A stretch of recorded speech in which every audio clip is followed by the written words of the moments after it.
Up, everybody? It's your boy Andrew L. Case, and you are now tuned into the Middle Initial Podcast. Today is August 28th, 2023, and I'm here with my co-host as usual, Jude A. Jackson and Kevin A. Lewis. Jude, say what's up to the people. Hello, everyone. I hope things are going well today. I got a new hat. I hope I don't get the brim, whatever the fuck jokes today. But yes, I got a new hat because I got a training camp with Case. So I'm like, okay, let me get this nice hat. I know Kev's anxious to say something. Listen, man, the brim is not as big as North America this week, so I can't say anything. The hat is fine. I can't say Oh, anything. well, this is amazing. First compliment I got from Kev in like 5 years. I Wow. didn't. That was not a compliment. I just said I Yeah, can't make I don't. it. That was not The a hat, compliment. the hats have gotten progressively better. I will give you that. It beats the Mets. It by far beats the Mets hat. The brim size is correct, so it beats the Yankees hat. So you're right there. You're right there. You're one hat away. You're one hat That's away. like the hat's beating the Mets hat is like a quarterback being better than Zach Wilson. That doesn't Oh exactly no. take a whole lot. Oh, Oh. God. It doesn't take a whole lot. Well. I would ask how you're doing, Kev, but you're still a piece of shit. Welcome to the show for the very first Wow, time, wow. and hopefully we don't scare him away. Host of the Jake Asman Show on YouTube, host on ESPN New York 98.7. Jake Asman, welcome to the show, Jake. How you doing? Thanks for having me, guys. I know we've been talking about this for a couple of weeks already, so I'm glad we can make it happen. Definitely. Absolutely. Definitely glad to have you on the show. We got a lot to discuss, so we are going to jump into it straight away. Thoughts on the preseason? I'm going to ask you, Jake. I know a lot of. I know I've been to camp a couple of times. Drew's been to camp. How many times has been to camp? Drew a couple of times too, right? Kev's is a generator. He doesn't go to Jets training camp, unfortunately. So won't ask him his thoughts right away. But of course, Jake, you cover the Jets. What were your thoughts? On training camp in its entirety? Yeah, I think you have to be encouraged if you're a Jet fan, right? First off, through at least the conclusion of training camp, no major injuries, which has not been the case the last couple of years, right? It feels like the vast majority of the team is going to be healthy, ready to go for the Bills game Monday night. Now, I say that fully realizing we still got 2 weeks to go and things could happen, but I think ultimately you feel pretty good about kind of where this team's at, what you saw from the first team offense, and from the first team defense. So hopefully they go out there and they set the tone Monday night now, 2 weeks from tonight. Absolutely. The Jets have been the defense, of course, hasn't been a question mark as much as we have questions on offense, especially off the line, leading up to the end with Becton finally getting the nod at the very last few weeks of preseason and training camp as well. A lot of fans have to see that. Dwayne Brown has been medically cleared, so of course, we're happy to see that as well. Um, Sad news, unfortunate news.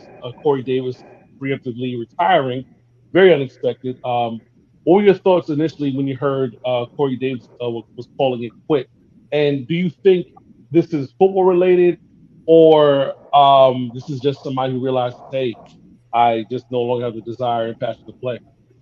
Yeah, it's a great question. I don't know, to be honest with you. I feel weird speculating on it, right? I think it's weird that Robert Saleh, his first, answer when asked about it was, his thoughts and prayers are with him, Corey and his family. So that to me is kind of like an alarm. Like, well, why would he be saying that if the guy's just choosing to retire on his own?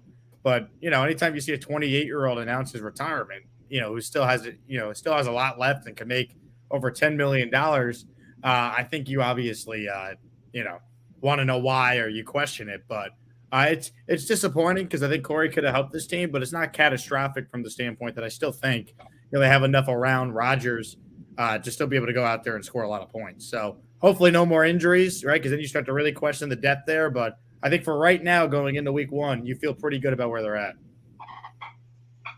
Yeah. The question that I also have in regards to the Corey Davis situation. Do you feel like the Jets should have been more proactive in getting a free agent wide receiver or maybe via trade? considering that Corey was kind of like a bubble guy, like he may or may not make it, and like they kind of waited. They kind of made it clear, hey, he's going to be our guy, and then right again, like buzzer beater last week, he decides, hey, football's not for me anymore. Do you feel like there's any regret there in the front office?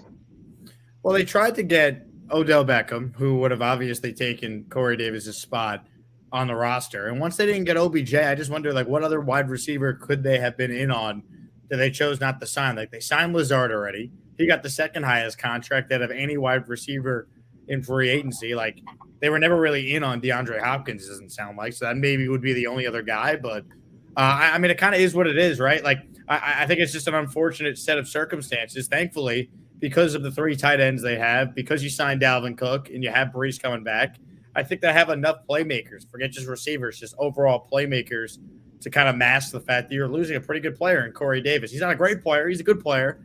And now your depth could be tested if you have another injury or two. But I still think ultimately they're in okay shape. And once they didn't get Beckham, I kind of felt like, all right, the receivers they had at that point, those were going to be the receivers they entered training camp with.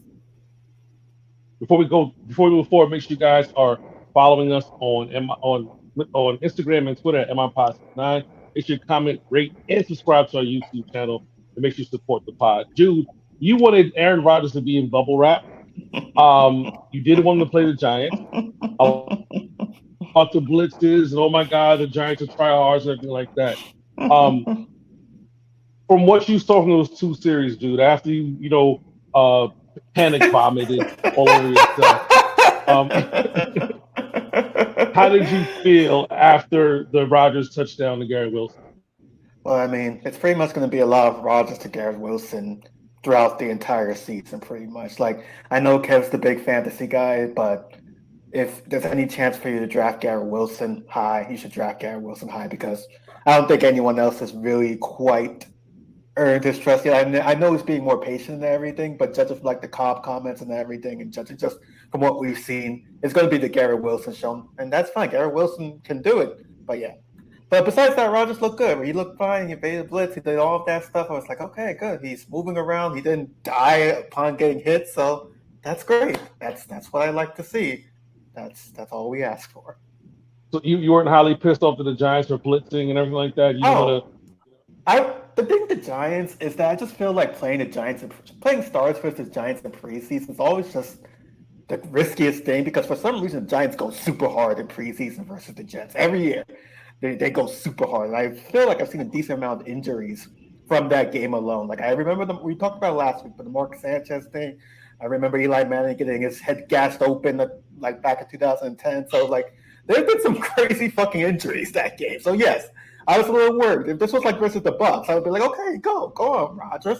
But it's versus the Giants. They have a little extra. So yes, it's the history thing in preseason. Yes, I know it sounds crazy. I know Kev will have a lot to say about that. But yes, I was nervous about that. Now that that's over, I'm not nervous.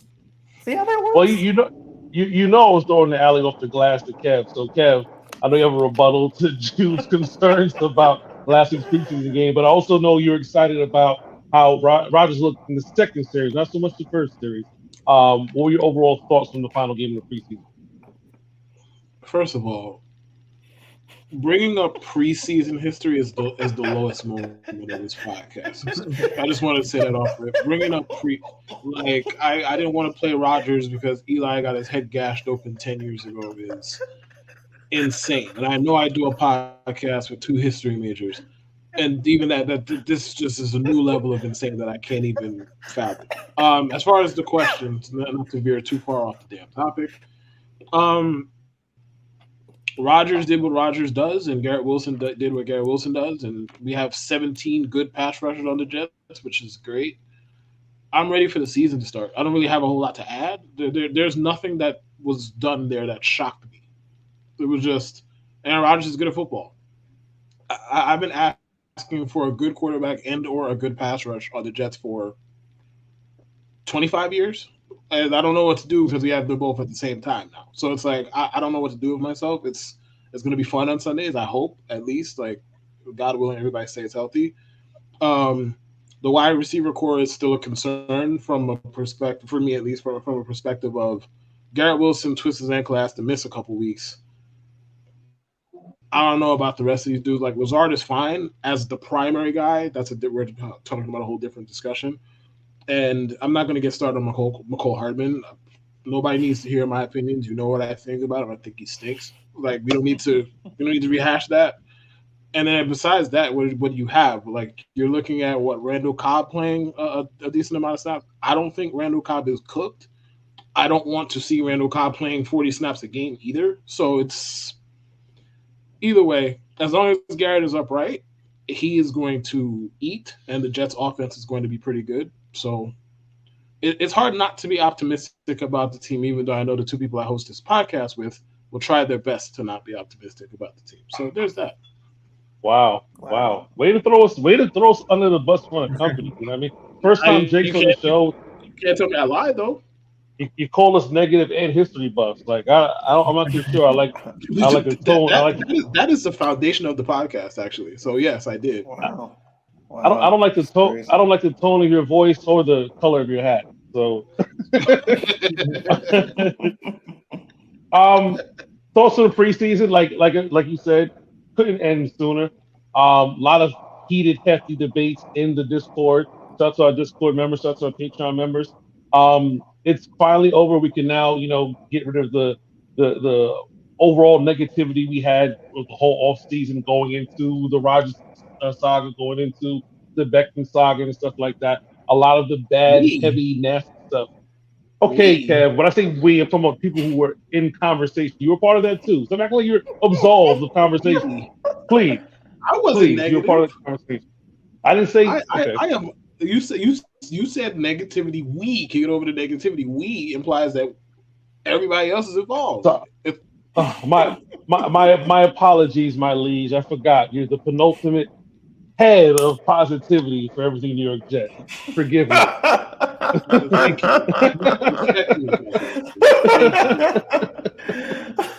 Oh my goodness. But with that being said, though, of course, we are the New York Jets, and this is not a lucky fan base, so to speak. So, Jake, I gotta ask you: should we be worried? Is there anything for us to worry about? Anything you've seen that says, maybe this may be an issue during the regular season? I don't think there's a glaring hole on this team, but I mean, the worry is we're still Jet fans at the end of the day, right? It's like, it's been going too well for far too long. Like when does the other shoe kind of drop, right? That's right. That's, I guess, like the fan worry. But if you break down this roster objectively, like, yeah, can you say maybe they could use another receiver, or they could use another linebacker, or like you could find something, but no NFL team is perfect, and this is the best roster they've had since 2010 by far. So I'm just trying to look at it from a positive lens, because in the past we've had to like try and convince ourselves to be positive for something, where like I don't feel like if you watch this team and we watched what happened last year, they were a quarterback away, you have to do that much convincing. So I guess the worry is we're Jet fans, but the positivity in me is like, if I can't enjoy this now, when am I ever going to enjoy it? So that's kind of how I'm looking at it. Right. This is when you mentioned 2010, right? And a lot of time, we try to glare over 2015 for how it ends. But I said in the Discord, if we had the receiving core of 2015 for this team, I would have nothing to worry about. Like that's cash money. I'd be talking crazy. Right. There's nothing you can say. But the thing, like I said, Becton being named starting right tackle, all right. Not liking the fact that Billy Turnstile is going to be starting left tackle week 1. Oh, yeah. Hopefully Dwayne Brown is back by week 2. Brown's playing week 1. He's going to start week 1. Why would Brown? Okay. No, I posted that it was reported that Turner was starting week 1. So I guess that's something changed. Yeah, no, Dwayne Brown's the week 1 starter. He'll be back by then. Okay. Oh, thank God. All right. Yeah, don't worry. All right. Don't have to worry about that. Don't worry about that. But no, seriously, because when I heard, I was like, no, we're not starting week 1. Like that can't be true. Dwayne Brown's back. But I thought maybe he's taking another week off. Look at this guy seeking negativity. Look at him. Anyway, amazing. The defense being what it is, the pass rush. Have you heard anything schematically about possibly doing like a 5-2? Like I know they run the 4-3, but what are the chances of saying you have McDonald,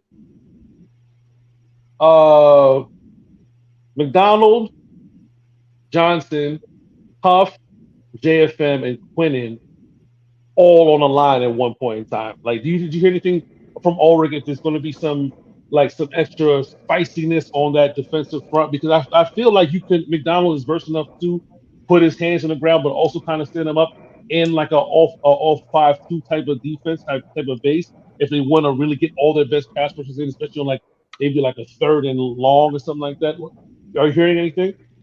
So what they call that their NASCAR package, right? Get their best pass rushers out there on the field with Quinn up the middle.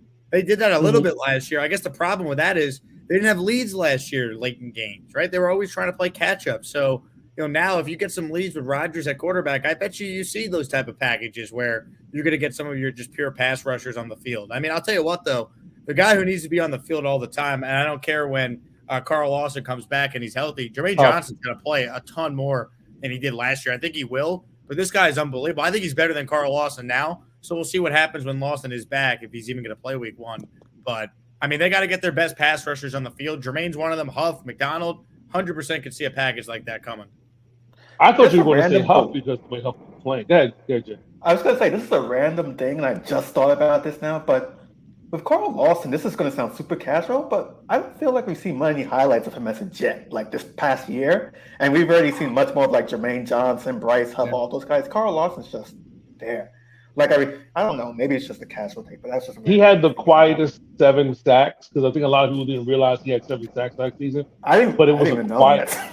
Right. It was a very quiet 7. It's hard to say 7 sacks after coming off an injury is quiet, but maybe because we were playing from behind, maybe not playing with the leads, you don't really notice that Carl was pretty solid, especially coming back from that type of injury. And he did promise double-digit sacks. Unfortunately, with the back injury, I'm like, don't know how he's going to do that. Still enough time to do it. But other guys are ready. Like Jake said, Jermaine Johnson, and, I don't, like, I'm not walking back my original pre-draft thoughts to him, but what he did in the offseason is tantamount to who he is and who he's been at every level. So if you go to say if you go to just say the what show that Last Chance U stuff and going from a couple different colleges, he's been a professional, and I've said plenty of times he's a lunch pail guy, blue collar guy. But what he did in the offseason by just saying, I'm gonna lose weight, get ripped, and develop a nasty streak. Watching him, I thought the first training camp and get into the fights. The first thing I said is, I like that. He's just watching Hard Knocks, watching One Just Drive. He is developed a nasty streak, and that's what you need to play in the trenches. And I completely agree with Jake. He needs to be on the field. Like, he's going to be like that and not really caring who's in front of him. Play him often, and make sure he's in almost every other play. Go ahead, Kev. I'm worried about the wide receivers to a degree. That's light. That's it. That's basically all I'm really concerned about, because I mean, we could nitpick holes on every single roster. Nobody has a perfect roster. Obviously, some have better than others. Yada yada yada. But we can nitpick until we're blue in the face. Am I saying the Jets roster is perfect? No. Do I think that their linebackers are going to stop them from making the Super Bowl if everything goes right and they play accordingly enough? No. Do I think? I mean, what else is there really? I mean, yeah, they could use another wide receiver. That could stop them. To be fair, because if Garrett Wilson sprains his ankle in the first quarter of the divisional game, listen, I'm just saying. Like, I ain't putting it out there. I wanted it to happen, but I'm just saying. Now, when they trade for Devontae Adams at the trade deadline, like, none of this will matter, and then we'll all be happy. So, So who takes 17 in that scenario? That's what I want to know. Who's going to take 17 if Devontae Adams comes here? 17 this year, and then when he changes to 5 next year, then Devontae can get 17, and we all win. Devontae has more than enough money to buy 17 for Gary Wilson. So sure, I don't know if you can change jersey numbers mid-season though. That's yeah, you can't. That's a good no. point. Oh, okay. Oh, you can't. Okay. Yeah. Well, then So, they can talk. topic of conversation, not so wide receiver. We're at the wide receiver portion of the conversation. Um, Brownlee did make the team, apparently, based off his Instagram post at least. Um, we did discuss the possibility of somebody not making it, but with Corey Davis retiring, it did open up that slot. Some people were expecting what's his name to make it. He got cut today. The other wide receiver got cut. Help me out. Atkins? Malik Taylor? Is No, that not Taylor.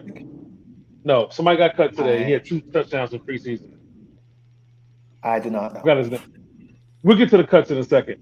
But we did open up. You got Brownlee as a receiver. Hopefully he steps up. Like the Jets need somebody to step up and become that guy, so we're not panicking or giving up assets just because we need to get a name. Like somebody said, mentioned Hollywood Brown in the Discord. I'm like, is there a reason to add another 5'9" wide receiver to this roster? We have 3 wide receivers 5'10" or shorter. We don't need to add another 5'9" wide receiver. So like Hollywood Brown, he's 5'10" shorter.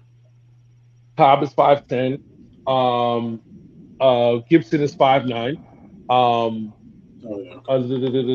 Who else? Oh, McCole Hardman. He's listed as 5'10", but I know he's 5'9". He's listed as 5'10".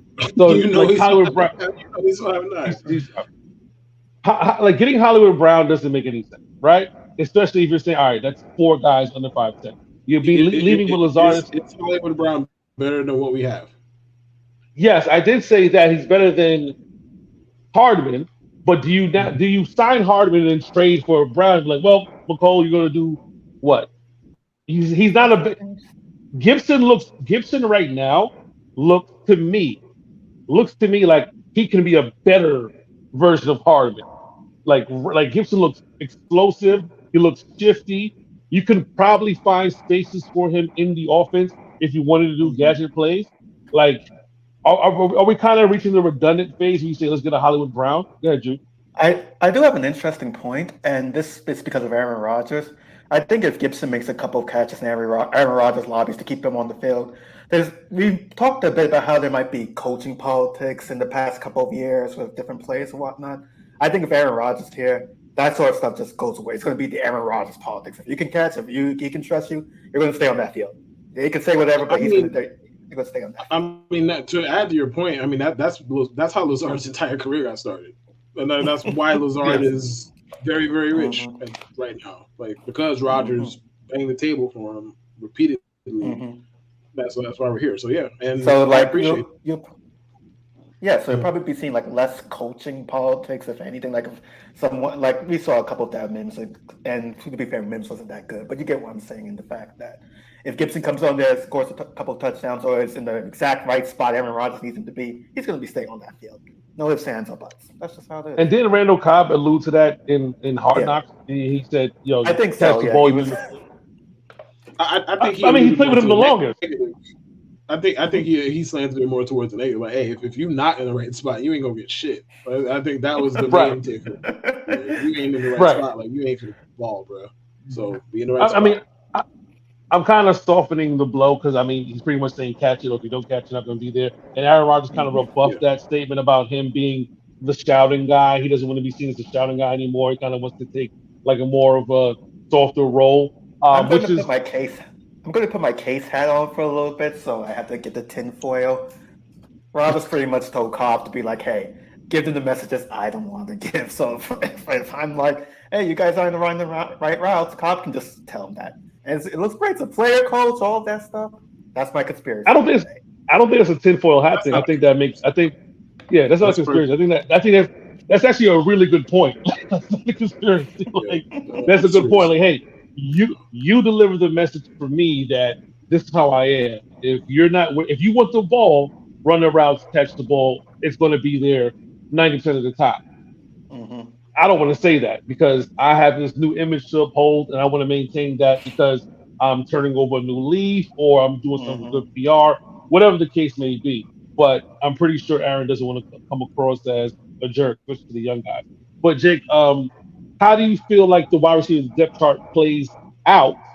I mean, we know what it is, but I mean, like during the season, is there a possibility that maybe Gibson or Brownlee cracks the starting lineup and gets more action than McCole Hardman. I'd be surprised, but obviously, if there's an injury, then it cracks open the door for something like that. If one of them maybe impresses when someone's in the lineup, do they continue to get playing time? But I think going in, I'd be pretty surprised if the first couple games it's not heavy. Garrett Wilson, Lazard, Hardman, Cobb, and then they're going to throw to the tight ends more this year than we're used to as Jet fans. They have the personnel to do it. I think Breece Hall and Dalvin Cook could be on the field at the same time, which means maybe they put Breece Hall in the slot and use him how the Niners have used Christian McCaffrey. Like, how are you stopping the Jets if you put Cook and Hall on the field at the same time with Garrett Wilson out there? Like, there's just too many weapons. So I don't think receivers as important as maybe some think because of all the other players we kind of mentioned before you even have to talk about a Brownlee or a Gibson getting some playing time here. So now we definitely, I don't know if other guys have. I definitely seen a clip where you were talking to Braylon Edwards on your show, and he says Aaron Rodgers is going to get his 5th MVP. Now he won his last 2 with Nathaniel Hackett, and without Hackett, we saw how he was. If Rodgers gets his 5th, which I would completely love, the Jets haven't had an MVP in my lifetime. How do you think that comes about? What are the numbers? Like, give me the sweet spot, because I feel like Rodgers doesn't have to be a juggernaut offensively, but if the record shows that, hey, you won 12, 13 games, and if he just throws for 30 touchdowns, I think that may be enough. What do you think? I agree. I mean, he doesn't need to have his 2020 season for this team to be really, really good, right? Like, if Aaron Rodgers, I think he's going to throw for over 30 touchdowns. I think he breaks every single season Jet quarterback record, which please, is please. Like, I'm tired of hearing about 31 touchdowns at 15. And I'm so tired. Please, over 4,000 yards in 1967. Like, it is time. So I think Rodgers will go over that for both. But they're going to run the ball, and he doesn't need to throw 40 touchdowns for this offense to be top 10. Like, I think they're going to have a statistically speaking top 10 offense. He could throw 34 touchdowns, and they could be that good. So. I think he's going to be great. I really do. As long as he's healthy, and we have no reason to think he won't be, I think we're going to see vintage Aaron Rodgers this year. I truly believe that. I know Jude wants Aaron Rodgers to play basic bitch football. He kind of wants to have the 20. I mean, let's keep it real. Like the 26-12 that he had last year would have been perfect for Jude, because there's just enough touchdowns, just enough mistakes for them to feel happy. But Jude, if you have to, yeah. Jude, if you have to nut up, Jude, to be a man, what do you think? Okay. I'm just saying. So, what do you for him to get MVP? I'm going to go with, say, 35 to 40 touchdowns, 4,500 yards, 10 interceptions. I mean, that's yeah. I mean that would definitely do it. 35 to 40 touchdowns with this Jets team would definitely do it, especially 40. Definitely with this team. I don't see 40 touchdowns. Right. I don't see 40 touchdowns from Aaron Rodgers on this team unless it's like 13 to Wilson, and then everything is spread out amongst running backs and tight ends. If we're talking about career, like Wilson is still a rookie, so I don't want to say nothing about career highs. We're talking about career highs for everybody else. I don't see 40, but career best. If he can get these guys to career best, yeah, I can see it happen.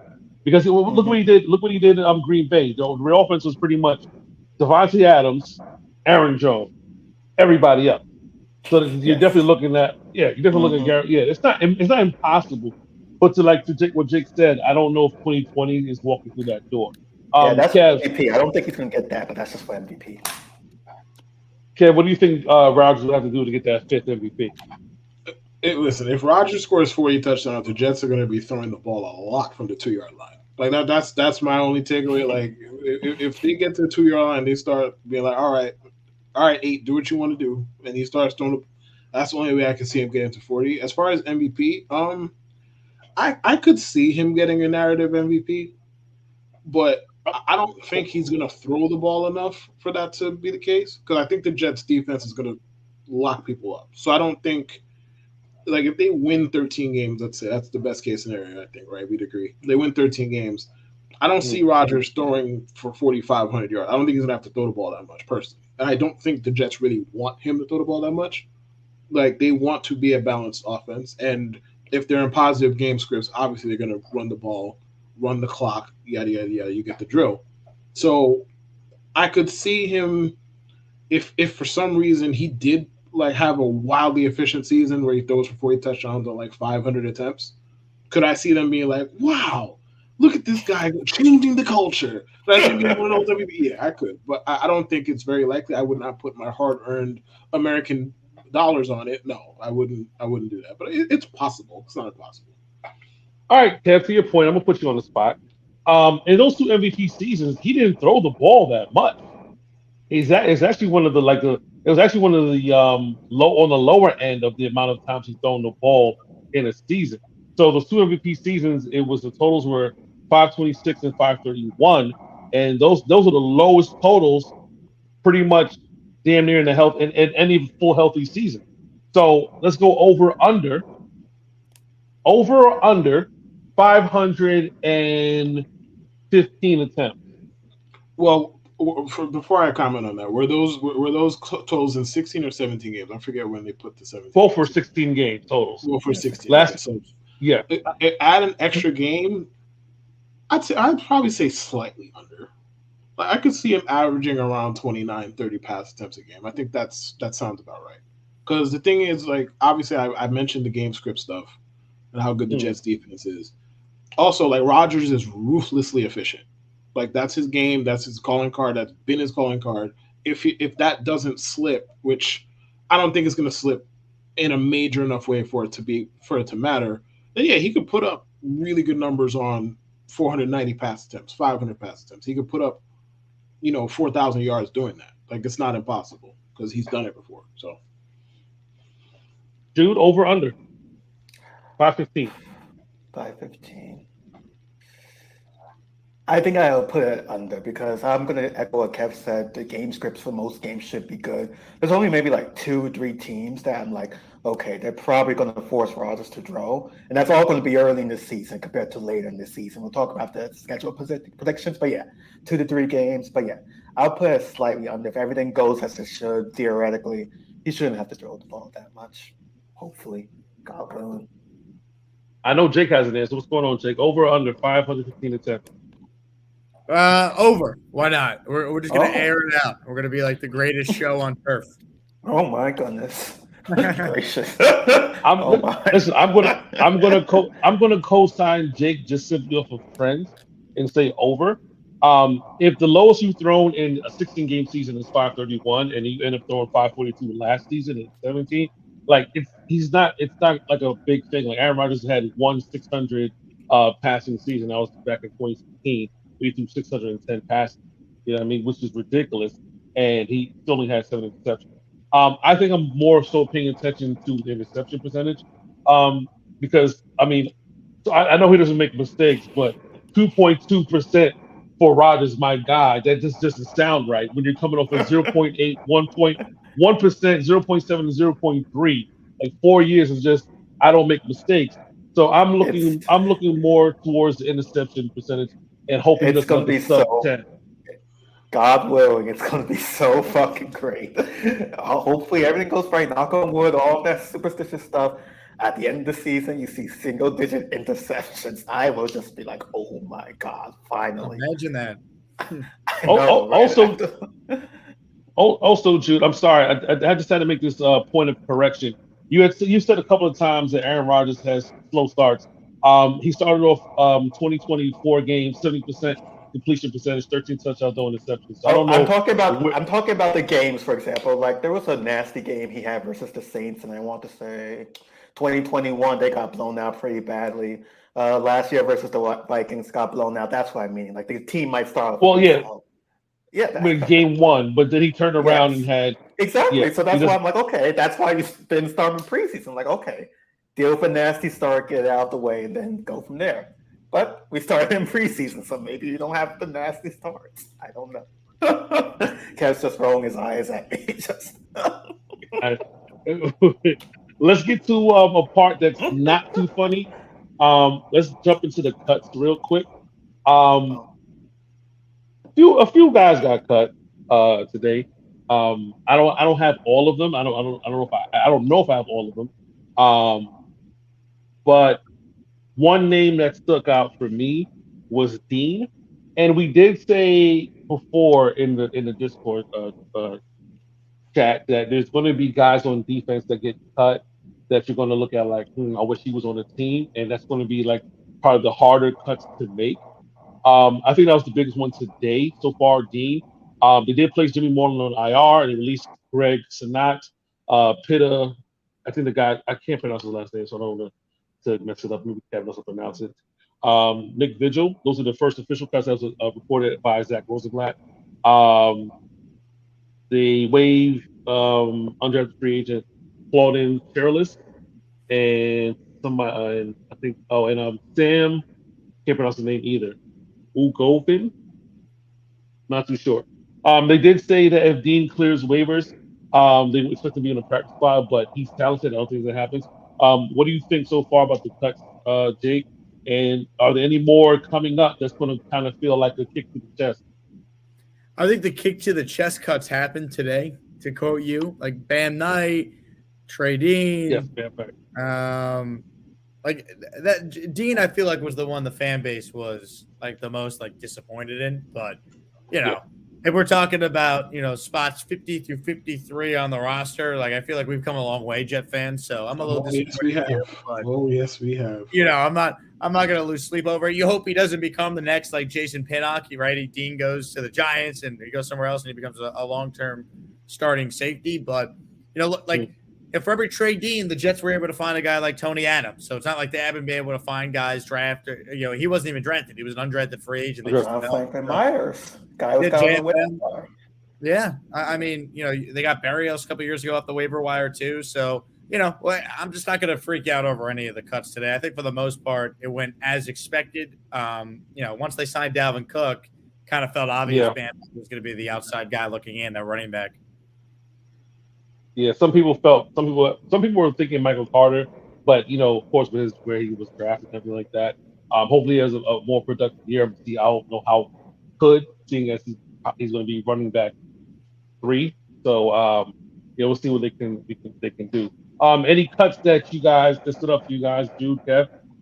No, I wasn't. You addressed the one that stood out for me, so no, I don't have anything else.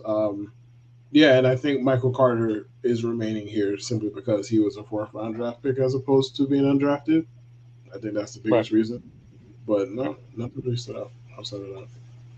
Moving on, sleepers and breakouts. I've been watching this kid for a little bit. My sleeper is Gibson. Love him in special teams. I think he finds a way to crack the lineup later on. He's just too good. Too fast, he's too shifty. You got to give him the ball. Got to get some touch of the offense. And like Jude said, if he likes him, he's going to play.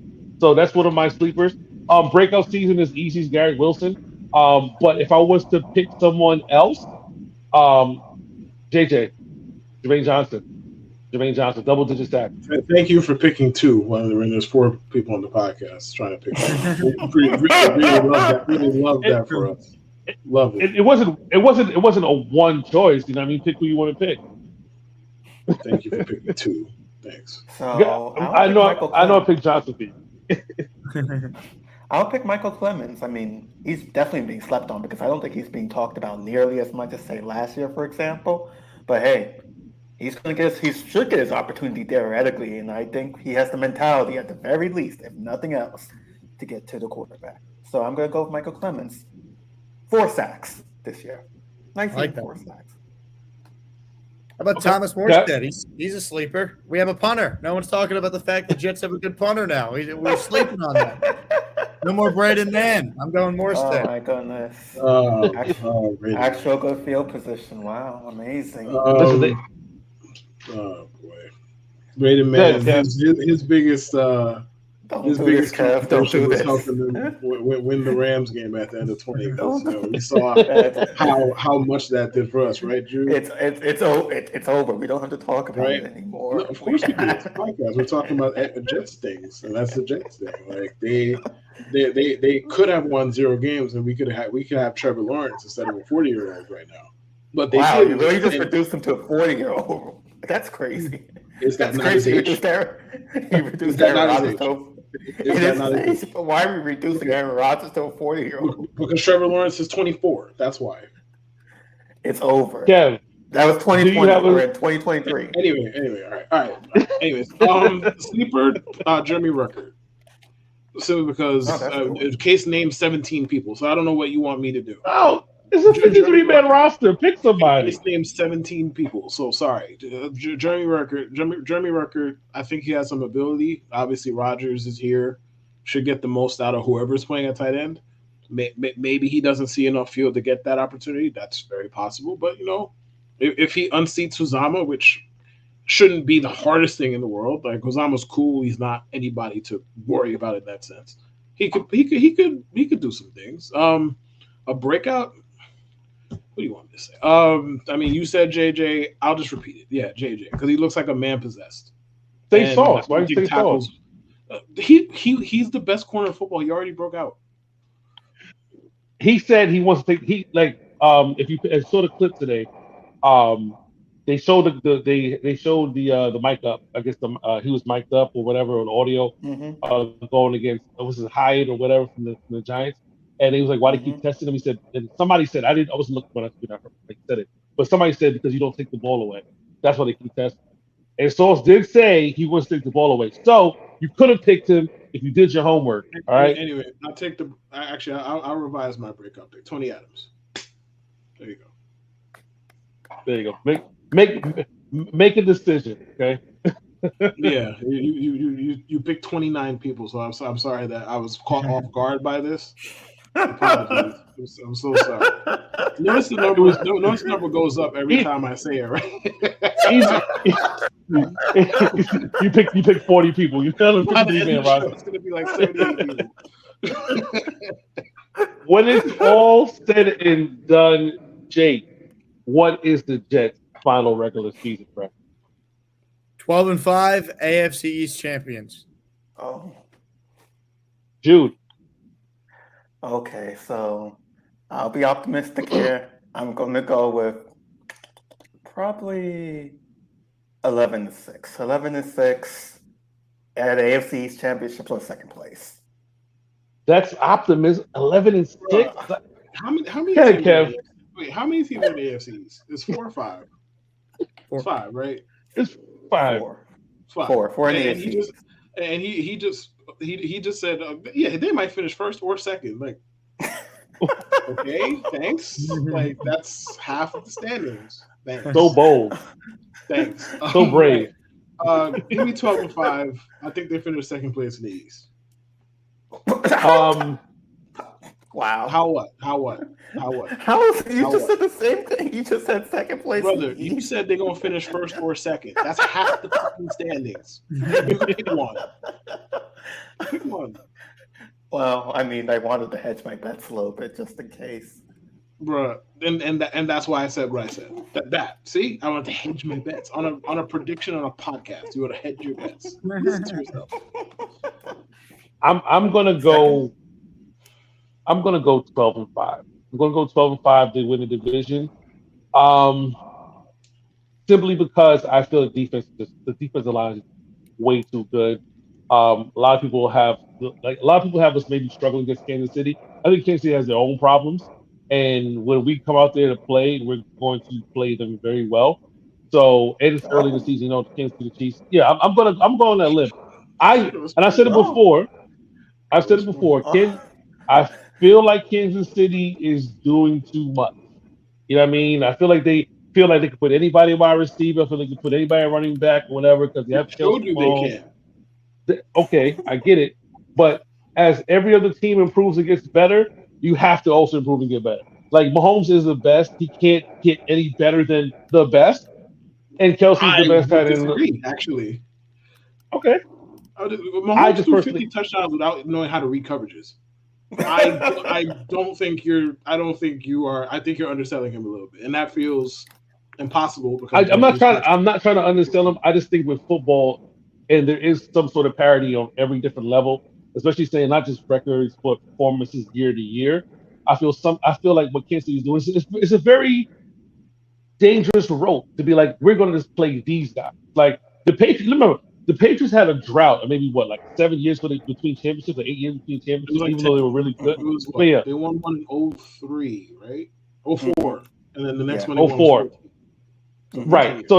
So yeah, it feels like, hey, you can't just put anything on the field. Sometimes you got to go out there and say, all right, let's get some actual talent to play. I feel that this season, the I teams in the mean, AFC are doing what they're supposed to do to So compete, are you saying especially on the that defensive you want side. Juju back? I'm moving on.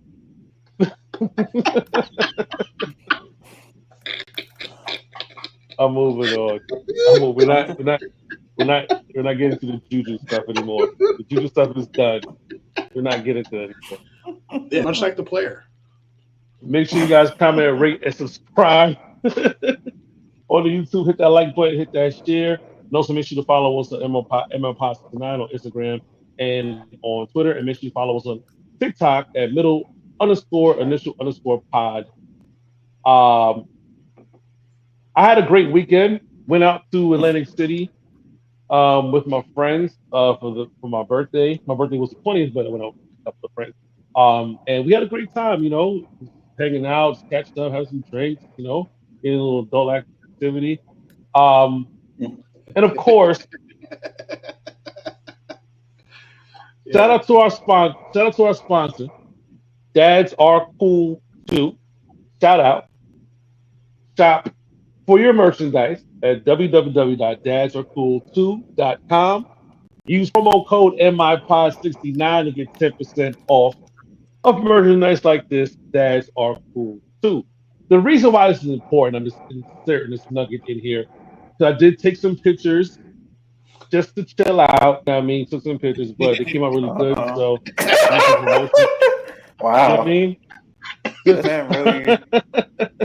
Nah, man, look at the look off into the distance. This man really did the full IG right there. Wow. Damn. He Took did the some look. photos. What was the caption? But hey, of the listen. picture? Like, what did you put as the caption? That's the important. The caption was MIPod69 and Dads Are Cool Too are that's our sponsor. That was a promotion. And Kev wanted me to talk about this for some reason. Because no, don't do this for some reason. I wanted to give the proper respect to your modeling debut. So I don't. There's for some reason you're underselling it. You're being modest. I respect that, but I wanted to give the proper shine to your modeling debut. Can you pull the picture up one more time, please? The first one. The first one. Yes.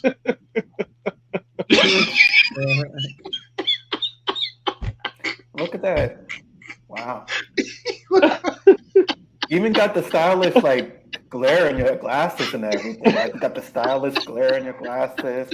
You got the chain. I had no idea Andrew was a baddie, bro. I had no idea until 25. Crazy. Yo, hey man, when you hit the big time, don't ditch us, man. That's all I'm asking. When you hit the big time, don't ditch us, please. Like I know you headed down the Tyson Beckford route. Don't.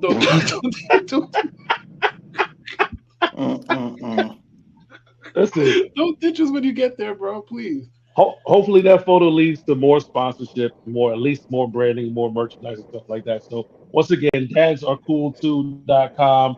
Use promo code MIPOD69 and get 10% off all merch on the website. Dadsarecool2.com. Shout out to our sponsor, our first official sponsor for the podcast. So shout out. And finally, the moment you guys all been waiting for, of course. Jake, are you a fan of hip hop? I am. I probably don't know as much as you guys do, listening to a couple episodes of the pod before, but I am a fan. I'm pretty sure you know more than Jude. As long as you got him beat by 100 votes. But of course, our most favorite part of the show, it's the Jude moment you've all been Grooves. waiting for. Pull up a seat and get off your feet for Jude Grooves.